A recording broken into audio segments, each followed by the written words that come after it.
Sorry.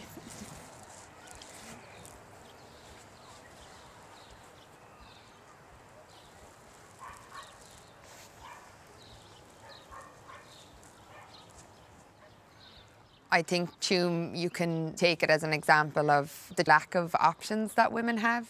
If you became pregnant, and many of the women that went to Tuam as well, they may have been working class or lower middle class.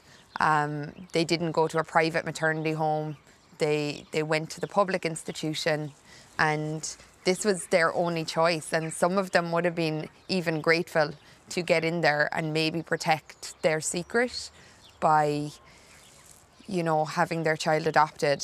Your respectability mattered in Ireland in the 19th and 20th century, and you were not respectable if you became pregnant. Not even just you, your whole family would be affected with that stigma.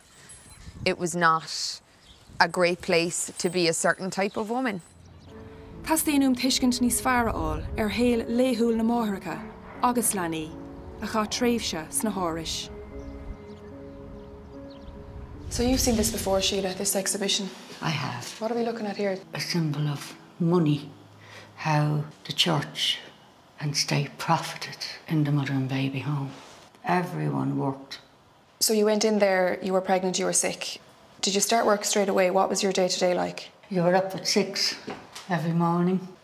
I went up to the nursery and I'd be there from early morning looking after the sick and the dying babies.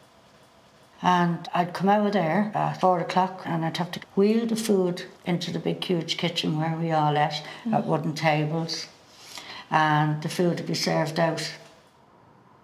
Then after that you'd go into the craft room and you'd work. Crochet or whatever. Crochet, cardigans, everything, you name it, was made there. So you were up at 6, you minded some children, you served food, and then you made crafts for the evening time. That's correct. So that was your day. Did you ever get anything in return for your work? No. No, nothing. Nothing. And how were you treated when you were at work? Not great.